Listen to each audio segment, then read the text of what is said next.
Hello everyone, welcome to learning with fun. I am Neetu Rani. आज हम करने वाले हैं हमारी हिंदी की पाठ्य पुस्तक वसंत भाग 2 जो कक्षा 7 के लिए है। और आज हमारा अध्याय है 5 जिसका नाम है मिठाई वाला। मिठाई वाला एक कहानी है जो भगवती प्रसाद वाजपेयी के द्वारा लिखी गई है। तो बढ़ते हैं अपनी कहानी की तरफ कि इस कहानी में क्या है।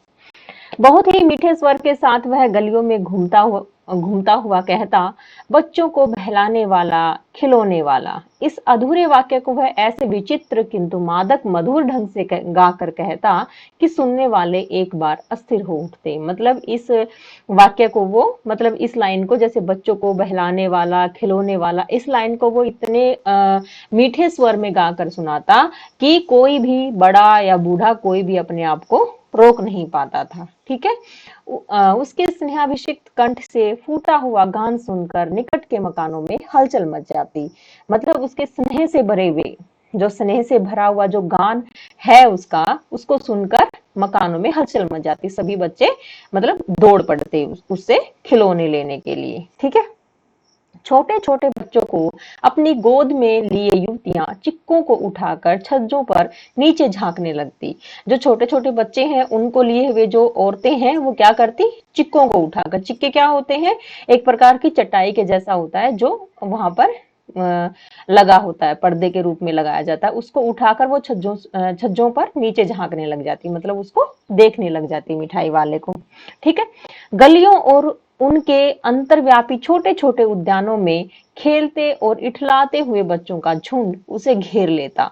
मतलब गलियों में जो बच्चे खेल रहे हैं, जो गलियों में बच्चे खेल रहे हैं, या अंदर के जो मैदान है, अंदर फैला हुआ जो उनका मैदान है, वहां पर जो खेल रहे हैं बच्चे, उनके बगीचों में खेल रहे बच्चे, खेलते और इठलाते हुए बच्चों का झुंड, मतलब इठलाते हुए मतलब नखरा करने वाले, इठलाना मतलब नखरा करना, इठलाते हुए बच्चों का झुंड, झुंड मतलब ग्रुप, उसे घेर लेता। किसको घेर लेता? मिठाई वाले को घेर लेता। ठीक है। और तब वह खिलौने वाला वहीं बैठकर खिलौने की पेटी खोल देता। तब क्या करता वो खिलौने वाला, मतलब वो बच्चे खिलौने वाले को घेर लेते और खिलौने वाला क्या करता, वहीं बैठ जाता और जो खिलौने की पेटी है उसकी, वो उसको वहीं पर बैठकर खोल देता। ठीक है। आगे देखिएगा, बच्चे खिलौने देखकर पुलकित हो उठते। पुलकित हो उठते मतलब खुश हो जाते बच्चे। बच्चे खिलौनों को देखकर खुश हो जाते। वे पैसे लाकर खिलौने का मोल भाव करने लगते। मोल भाव करने लगते कि ये कितने का है, ये कितने का है। ठीक है। ऐसे वो पूछने लग जाते थे। पूछते, इचका दाम क्या है? ऑल इचका, ऑल इचका। मतलब ऐसे बच्चे जैसे बोलते हैं, तुतलाते हैं, तो वो बोलते कि इचका दाम क्या है? और इचका, और इचका। ठीक है। खिलौने वाला बच्चों को देखता और उनकी नन्ही नन्ही उंगलियों से पैसे ले लेता और बच्चों की इच्छा अनुसार उन्हें खिलौने दे देता। खिलौने देखकर फिर बच्चे उछलने कूदने लगते और तब फिर खिलौने वाला उसी प्रकार गा कर कहता, बच्चों को बहलाने वाला, खिलौने वाला। सागर की हिलोर की भांति उसका यह मादक गान गली भर के मकानों में इस ओर से उस ओर तक लहराता हुआ पहुंचता और खिलौने वाला आगे बढ़ जाता। मतलब खिलौने वाला क्या करता, एक गली से एक गली में खिलौने देकर दूसरी गली में चला जाता, दूसरी गली में खिलौने देकर तीसरी गली में चला जाता। इस प्रकार जो उसका जो स्वर है, जो उसका जो गान है, वो एक गली से दूसरी गली में सागर की हिलोर, जो सागर की लहरें होती हैं उसकी तरह, मतलब एक गली से दूसरी गली में वो चला जाता। ठीक है। खिलौने वाला आगे बढ़ जाता। राय विजय बहादुर के बच्चे भी एक दिन खिलौने लेकर घर आए। राय विजय बहादुर के बारे में यहाँ पे बताया हुआ है। एक जो इसमें पात्र है राय विजय बहादुर, उसके बच्चों के बारे में बताया गया है कि उसके बच्चे भी खिलौने लेकर घर आए। वे दो बच्चे थे, चुन्नू और मुन्नू। चुन्नू जब खिलौने ले आया तो बोला, मेला मेला घोला कैसा सुंदर है, कैसा सुंदर ए। मन्नू बोला, और देखो मेला कैसा सुंदर है। हाँ, आगे देखते हैं। देखिएगा, दोनों अपने अपने हाथी घोड़े लेकर घर भर में उछलने लगते। इन बच्चों को माँ रोहिणी कुछ देर तक खड़े खड़े उनका खेल निरखती रही मतलब देखती रही। ठीक है। अंत में दोनों बच्चों को बुलाकर उसने पूछा, अरे ओ चुन्नू मुन्नू, ये खिलौने तुमने कितने में लिए हैं? मुन्नू बोला, 2 पैसे में। खिलौने वाला दे गया है।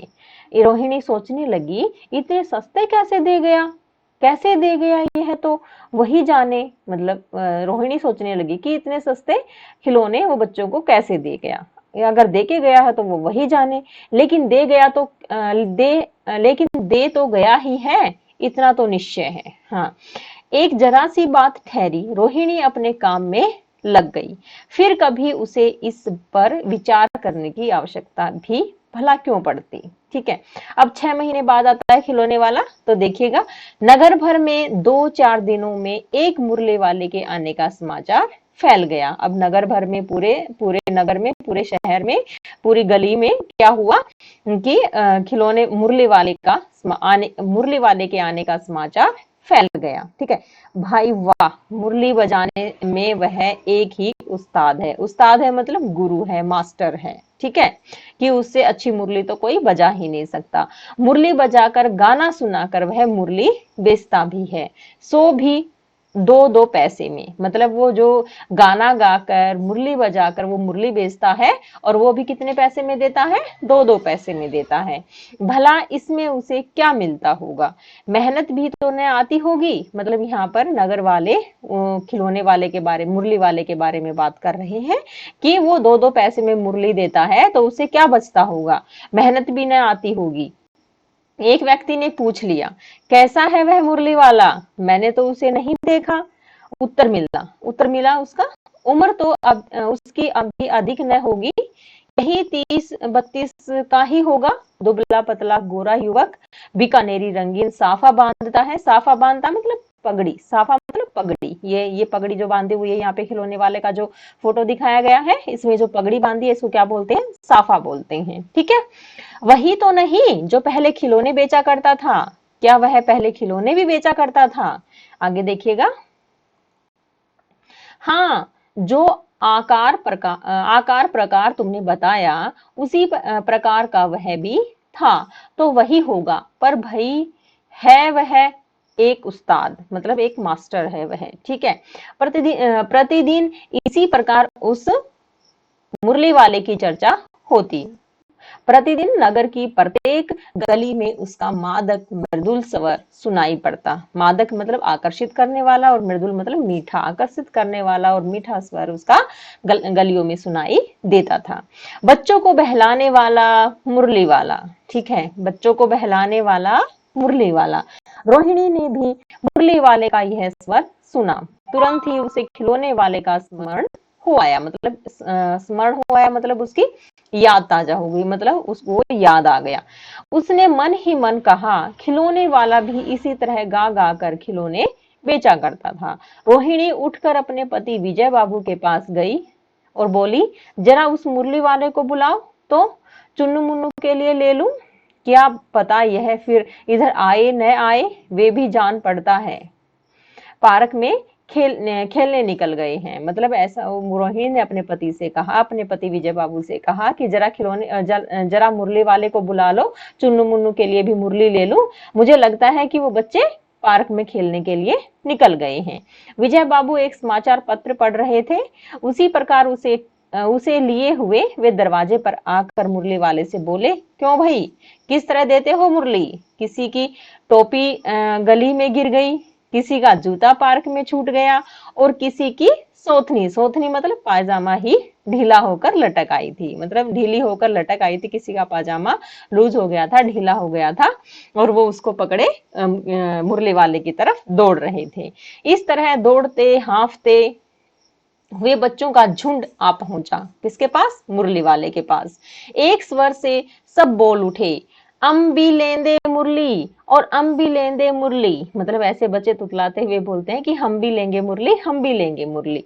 मुरली वाला हर्ष गदगद हो उठा, मतलब खुशी से खुशी से गदगद हो उठना, मतलब बहुत ज्यादा खुश हो जाना।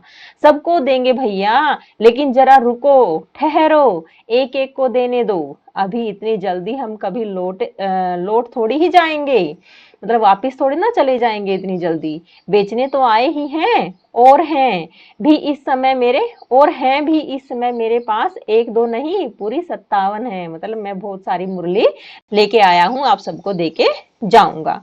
हाँ बाबूजी, क्या पूछा था आपने, कितने में दी? दी तो वैसे 3-3 पैसे के हिसाब से हैं, पर आपको 2 पैसे में ही दे दूंगा। विजय बाबू भीतर बाहर दोनों रूपों में मुस्कुरा दिए मतलब उसकी बात सुनकर वो हल्के से मुस्कुराए, अंदर और बाहर मतलब मन ही मन भी मुस्कुराए और बाहर से भी मुस्कुराए।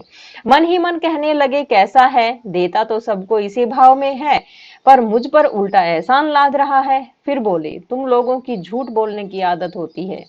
मुरली वाले से क्या बोला वो विजय बाबू, बोले कि तुम लोगों की झूठ बोलने की आदत होती है, देते होंगे सभी को 2-2 पैसे में, पर एहसान का बोझ मेरे ही ऊपर लाद रहे हो। मुरली वाला एकदम अप्रतिभ उठा मतलब उदास हो गया। बोला, आपको क्या पता बाबूजी कि इनकी असली लागत क्या है। यह तो ग्राहक का दस्तूर होता है कि दुकान चाहे हानि उठाकर, दस्तूर मतलब आदत होती है, व्यवहार होता है, यह तो ग्राहक की आदत होती है। दस्तूर मतलब आदत या उसका ग्राहक का व्यवहार, ठीक है, कि दुकानदार चाहे कितनी भी हानि उठाकर चीज क्यों न बेचे, पर ग्राहक यही समझते हैं कि दुकानदार मुझे लूट रहा है। आप भला काहे को विश्वास करेंगे, लेकिन सच पूछिए तो बाबूजी असली दाम 2 ही पैसे है। आप कहीं से 2 पैसे में ये मुरली नहीं पा सकते। मैंने तो पूरी 1000 बनवाई थी, तब मुझे इस भाव में पड़ी है। विजय बाबू बोले, अच्छा मेरे पास ज्यादा वक्त नहीं है, जल्दी से दो, निकाल दो। 2 मुरलियां लेकर विजय बाबू फिर मकान के भीतर पहुंच गए। मुरली वाला देर तक उन बच्चों के झुंड में मुरलियां बेचता रहा। उसके पास कई रंग की मुरलियां थी। बच्चे जो रंग पसंद करते, मुरली वाला उसी रंग की मुरली निकाल कर दे देता। यह बड़ी अच्छी मुरली है, तुम यही ले लो बाबू। राजा बाबू, तुम्हारे लायक तो बस यह है। हाँ भैया, तुमको वही देंगे, ये लो। तुमको वैसी ने चाहिए, यह आगे देखिएगा, नारंगी रंग की, अच्छा वही लो। ले आए पैसे, अच्छा ये लो, तुम्हारे लिए मैंने पहले से ही निकाल कर रखी थी। तुमको पैसे नहीं मिले, तुमने अम्मा से ठीक से नहीं मांगे होंगे। धोती पकड़कर पैरों में लिपट कर अम्मा से पैसे मांगे जाते हैं बाबू। हाँ, फिर जाओ, अब की बार मिल जाएंगे। दुअन्नी है तो क्या हुआ, ये लो पैसे वापस लो। ठीक हो गया ना हिसाब, मिल गए पैसे। देखो, मैंने तरकीब बताई थी। अच्छा, अब तो किसी को नहीं लेना है, सब ले चुके। तुम्हारी माँ के पास पैसे नहीं हैं, अच्छा तुम भी यह लो। अच्छा, तो अब मैं चलता हूँ। इस तरह मुरली वाला फिर आगे बढ़ गया। आगे देखिएगा, आज अपने मकान में बैठी हुई रोहिणी मुरली वाले की सारी बातें सुन रही थी। आज भी उसने अनुभव किया, बच्चों के साथ इतने प्यार से बातें करने वाला, फेरी वाला पहले कभी नहीं आया। फिर वह सौदा भी कैसा सस्ता बेचता है, भला आदमी जान पड़ता है, मतलब अच्छा आदमी जान पड़ता है। समय की बात है, जो बेचारा इस तरह मारा मारा फिरता है, पेट जो न कराए सो थोड़ा। इसी समय मुरली वाले का क्षीण स्वर दूसरी निकट की गली से सुनाई पड़ा। क्षीण मतलब जो दूर जाकर जिसकी आवाज कमजोर हो जाती है, मतलब थोड़ी थोड़ी हल्की हल्की सुनाई देती है, उसको हम क्षीण, यहाँ पे क्षीण स्वर बोलेंगे, ठीक है। बच्चों को बहलाने वाला मुरली वाला, क्या स्वर सुनाई दिया, बच्चों को बहलाने वाला मुरली वाला। रोहिणी इसे सुनकर मन ही मन कहने लगी, और स्वर कैसा मीठा है इसका। बहुत दिनों तक रोहिणी को मुरली वाले का वह मीठा स्वर और उसकी बच्चों के प्रति वह स्नेह सिक्त बातें याद आती रही। महीने आए और चले गए, फिर मुरली वाला न आया। धीरे धीरे उसकी स्मृति भी क्षीण हो गई मतलब जो स्मृति, जो उसकी याद है, वो भी कमजोर हो गई धीरे धीरे। 8 मास बाद, अब 8 महीने के बाद क्या होता है देखते हैं। सर्दी के दिन थे। रोहिणी स्नान करके मकान की छत पर चढ़कर आजानुलंबित मतलब घुटने तक लंबे, केश मतलब बाल, राशि सुखा रही थी, मतलब अपने बालों को रोहिणी मकान की छत पर चढ़कर, उसके बाल कितने लंबे थे, घुटने तक लंबे बालों को वो सुखा रही थी। इस समय नीचे की गली में सुनाई पड़ा, बच्चों को बहलाने वाला मिठाई वाला, ठीक है। अब की बार क्या सुनाई पड़ा, बच्चों को बहलाने वाला मिठाई वाला। देखिएगा आगे क्या है। मिठाई वाले का स्वर उसके लिए परिचित था मतलब जाना पहचाना था। झट से रोहिणी नीचे उतर आई। उस समय उसके पति मकान में नहीं थे। हाँ, उनकी वृद्धा दादी थी। वृद्धा दादी मतलब जो बूढ़ी दादी है वो थी वहां पर मकान में, उसके पति नहीं थे, दादी थी।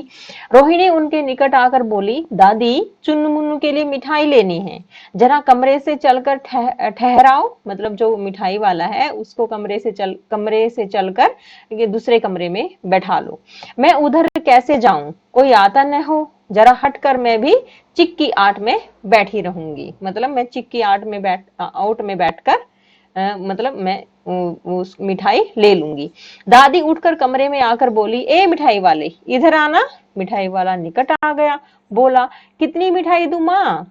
ये नए तरह की मिठाइयां हैं, रंग बिरंगी, कुछ खट्टी कुछ मीठी, जायकेदार। जायकेदार मतलब स्वादिष्ट, बड़ी देर तक मुंह में टिकती हैं, अच्छी नहीं, जल्दी नहीं घुलती, मतलब जल्दी से नहीं पिघलती, बच्चे बड़े चाव से चूसते हैं। इन गुणों के सिवाय ये खांसी भी दूर करती है। कितनी दूं? चपटी गोल पहलदार गोलियां पैसे की 16 देता हूँ।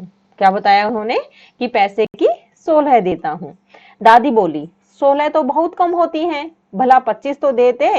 मिठाई वाला, नहीं दादी, अधिक नहीं दे सकता, इतना भी देता हूँ, यह अब मैं तुम्हें क्या, खैर मैं अधिक न दे सकूंगा। रोहिणी दादी के पास ही बैठी थी, बोली, दादी फिर भी काफी सस्ता दे रहा है, 4 पैसे की ले लो, यह पैसे रहे। मिठाई वाला मिठाइयां गिनने लगा। तो 4 ही के दे दो, मतलब 4 की ही दे दो।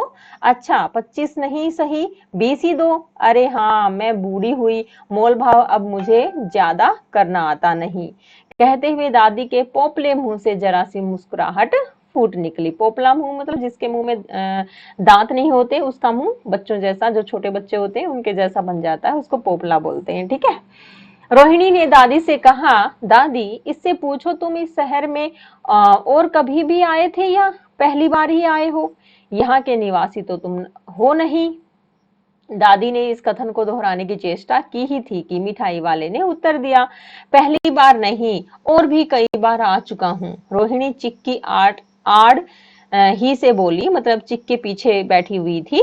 पहले यही मिठाई बेचते हुए आए थे या कोई और चीज लेकर आए थे। मतलब अब रोहिणी बोली कि आप पहले मिठाई बेचने ही आए थे या कोई और चीज लेकर आए थे? मिठाई वाला हर्ष, संशय और विस्मय आदि भाव में डूबकर बोला। संशय मतलब, संशय क्या होता है? संदेह या दुविधा। विस्मय मतलब हैरान होकर, हैरानी के भाव में डूबकर बोला, इससे पहले मुरली लेकर आया था। इससे पहले जब मैं आया तो मुरली लेकर आया था, और उससे भी पहले आया तो मैं खिलौने लेकर आया था। रोहिणी का अनुमान ठीक निकला। अब तो वह उससे और भी कुछ बातें पूछने के लिए अस्थिर हो उठी। मतलब उससे अब रुका नहीं गया, वो और भी उससे बातें पूछना चाहती थी। वह बोली, इन व्यवसायों में भला तुम्हें क्या मिलता होगा?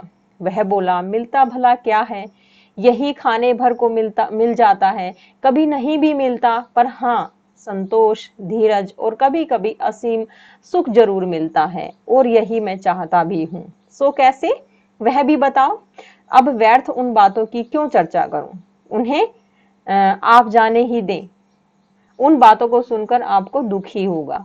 जब इतना बताया है तब और भी बता दो, मैं बहुत उत्सुक हूँ। मतलब मुझे जानना है, तुम्हारा हर्जा न होगा, तुम्हारा नुकसान न होगा, मिठाई मैं और भी ले लूंगी।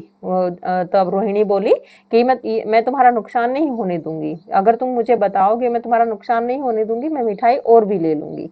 ठीक है, तो आगे देखिएगा। अतिशय गंभीरता के साथ मिठाई वाले ने कहा, अतिशय मतलब बहुत अधिक गंभीरता के साथ मिठाई वाले ने कहा, मैं भी अपने नगर का एक प्रतिष्ठित आदमी था। प्रतिष्ठित मतलब फेमस, प्रसिद्ध। ठीक है, मकान, व्यवसाय, गाड़ी, घोड़े, नौकर चाकर सभी कुछ था। स्त्री थी, छोटे छोटे 2 बच्चे थे। मेरा वह सोने का संसार था। बाहर संपत्ति का वैभव था, मतलब वैभव मतलब धन दौलत थी बाहर, भीतर सांसारिक सुख था। स्त्री सुंदर थी, मेरी प्राण थी। बच्चे ऐसे सुंदर थे जैसे सोने के सजीव खिलौने। उनकी अटखेलियों के मारे घर में कोलाहल मचा रहता था। कोलाहल मतलब शोर मचा रहता। अटखेलियां मतलब बच्चे जो खेलते हैं, किलकारियां मारते हैं, उनको अटखेलियां बोलते हैं। ठीक है, शोर मचा रहता था। समय की गति विधाता की लीला अब कोई नहीं है। दादी प्राण निकाले नहीं निकले, इसीलिए अपने उन बच्चों की खोज में निकला हूँ। वे सब अंत में होंगे तो यही कहीं, आखिर कहीं न जन्मे ही होंगे। उस तरह रहता, घुल घुल कर मरता। अगर मैं मतलब उनकी याद में ऐसे डूबा रहता तो घुल घुल कर मर जाता। इस तरह सुख संतोष के साथ मरूंगा। इस तरह के जीवन में कभी कभी अपने उन बच्चों की एक झलक सी मिल जाती है। मतलब जो मैं बच्चों को खिलौने बेचता हूँ, जो मिठाई बेचता हूँ, जो मुरली बेचता हूँ, इस तरह मुझे क्या मिलता है कि इन छोटे छोटे बच्चों में अपने बच्चों की मुझे झलक मिल जाती है। ऐसा जान पड़ता है जैसे वे इन्हीं में उछल उछल कर हंस खेल रहे हैं। पैसों की कमी थोड़े ही है, आपकी दया से पैसे तो काफी हैं। जो नहीं है इस तरह उसी को पा जाता हूँ। जो नहीं है मेरे पास वो इस तरह मैं इन बच्चों को मिठाइयां बांटकर, खिलौने बांटकर प्राप्त कर जाता हूँ। रोहिणी ने अब मिठाई वाले की ओर देखा। उसकी आंखें आंसुओं से तर थी। मतलब वो उसकी बेचारे की आंखों में आंसू आ रखे थे। इसी समय चुन्नू मुन्नू आ गए। रोहिणी से लिपट कर उसका आंचल पकड़कर बोले, अम्मा मिठाई मुझे लो, मुझसे लो। यह कहकर तत्काल कागज की 2 पुड़िया मिठाई से भरी मिठाई वाले ने चुन्नू मुन्नू को दे दी। रोहिणी ने भीतर से पैसे फेंक दिए। मिठाई वाले ने पेटी उठाई और कहा, अब इस बार ये पैसे न लूंगा। दादी बोली, अरे अरे, न न न, अपने पैसे लिए जा भैया। तब तक आगे फिर सुनाई पड़ा उसी प्रकार का मादक मृदुल स्वर में बच्चों को बहलाने वाला मिठाई वाला। फिर से वही आवाज सुनाई दी, वही आकर्षित करने वाली आवाज, वही मीठी आवाज, वही मीठा स्वर। क्या कह रहा था मीठे स्वर में? बच्चों को बहलाने वाला मिठाई वाला। ठीक है, आपको ये कहानी कैसी लगी? ये कहानी भगवती प्रसाद वाजपेयी के द्वारा लिखी गई है। अगर आपको मेरी एक पढ़ाई हुई कहानी अच्छी लगी हो तो प्लीज लाइक, शेयर और सब्सक्राइब करना न भूलिएगा। धन्यवाद।